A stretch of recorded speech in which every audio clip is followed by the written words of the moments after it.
इल्म क्याफा भी देखेंगे हम। इल्म क्याफा में खास बात क्या है, हमने देखना है ये कैसा है, सामने आया है उसको गौर से देखिए और वहां से आप अंदाजा कीजिए क्या होने वाला है, उसका ग्रह कैसा हो सकता है और क्या हो सकता है। और मान लो किसी का कोई ग्रह 9 ग्रहों में से बृहस्पति से लेकर केतु तक कोई खराब तो नहीं हो गया, नष्ट तो नहीं हो गया है, अगर नष्ट हो गया है या मर गया है या बर्बाद हो गया है, यानी कि वो उसके लिए पॉजिटिव रिजल्ट देने की ताकत में नहीं होगा, उसको फल ही नहीं मिल रहा जो चाहिए, तो हम कैसे देखेंगे, उसकी निशानियां क्या होंगी। हर एक साइड पर हमें जुदे जुदे निशानार्थ मिलेंगे। पर्सन को गौर से देखिए उसमें क्या है क्या नहीं है। मान लो किसी का बृहस्पति खराब हो गया है, ऑडियो क्लिप तो मैं आपको सुनाऊंगा ही। तो बृहस्पति खराब हो गया कि निशानियां क्या हुआ करती हैं, हमारी बुद्धि रखा करते हैं जिसे हम चोटी बोलते हैं। चोटी सिर के बीच एरिया में होती है, और अगर ये इसके बाल खुद ब खुद झड़ जाए, अपने आप झड़ जाएं,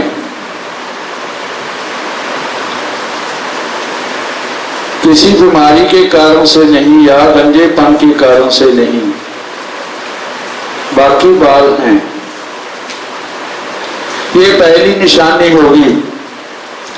दूसरी अलामत कभी कभी जाहिर हुआ करती है, इंसान गले में माला वगैरह पहने रखता है, जब जैसे मन के होते हैं या धागे को गांठें देकर माला तैयार की जाती है, और या कोई तावीज वगैरह गले में पहनने का आदि हो जाए, तो उसके लिए उसका जो बृहस्पति है नष्ट मान लिया जाएगा, उसके अपने जाति असर के लिए होगा ये। उसके बाकी और रिश्तेदारों के ऊपर उसका क्या असर आता है वो नहीं जानते, मगर उसका अपने लिए क्या असर होगा ये जरूर पता चल जाएगा। उसके लिए अपने लिए उसका असर खराब होगा। जनरली ये किनके होता है, जिनका बृहस्पति राहु के साथ, राहु 10 नंबर में या बृहस्पति जनरली 10 नंबर में या साथ में हुआ करता है, तब इसकी ऐसी हालत मिलती है हमें ज्यादातर कि खुद को किसी ढंग से मार करेगा बृहस्पति कर, या राहु की मार पड़ेगी, या बृहस्पति खुद नीच होगा। ये आपको तजर्बे से आएगा। ऐसे ही बृहस्पति के बाद सूर्य है। अब देखो बृहस्पति का उपाय लिख दिया, बड़ा सिंपल उपाय है जो हम रेगुलरली करवाते हैं। जो बृहस्पति जिसका किसी भी ढंग से खराब हो रहा होता है, चाहे वो 12 नंबर में राहु के कारण से हो, बुध नंबर 2 में हो या बृहस्पति 10 में हो, तो हम कहेंगे भाई पीले रंग का टीका लगाया करो माथे में, जर्द रंग का। हम जनरली केसर का टीका बोलते हैं। 1952 की किताब में केसर का रंग आ गया, वहां पर 1940 में तो सिर्फ पीला रंग बृहस्पति का रंग लिखा है। इसका मतलब हम हल्दी का भी टीका लगवा सकते हैं।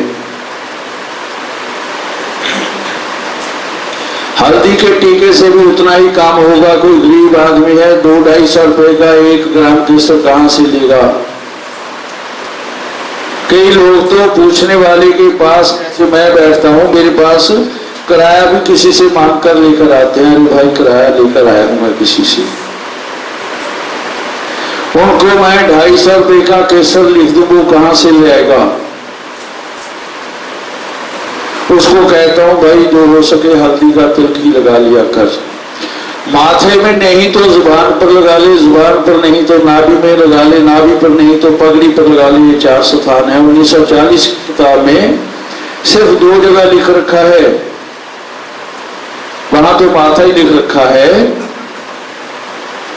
और 1952 की किताब में ये 4 जगह लिख रखी हैं।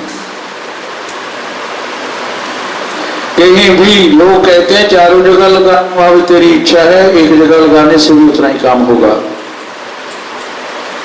कभी कभी मैं सोचता हूं आज कैसे कैसे उपाय बदल गए। नाक छेदन की बात करते हैं तो आप हैरान हो गए, तो लोग कहेंगे कम से कम 100 दिन तक नाक छेदन करके रखो। मेरे को ये पता नहीं चलता कौन सी किताब में ये लिखा हुआ है। अगर किसी ने पढ़ा है मिल्खराज जी आप बताइए।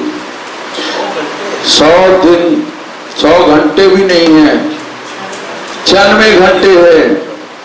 ये 100 दिन कहां से आए ये मेरी समझ में नहीं आ रहा। सिर्फ 96 घंटे का श्राप करना लिख रखा है वहां पर। ये 100 दिन कहां से है? 100 दिन का एक ही उपाय है, जब राहु बुध होती है ससुराल खानदान को बर्बादी से बचाने के लिए कच्ची मिट्टी की गोलियां, एक गोली हर रोज मंदिर में लेकर जाना होता है, वहां पे मत्था टेकना होता है और वो 100 दिन लगातार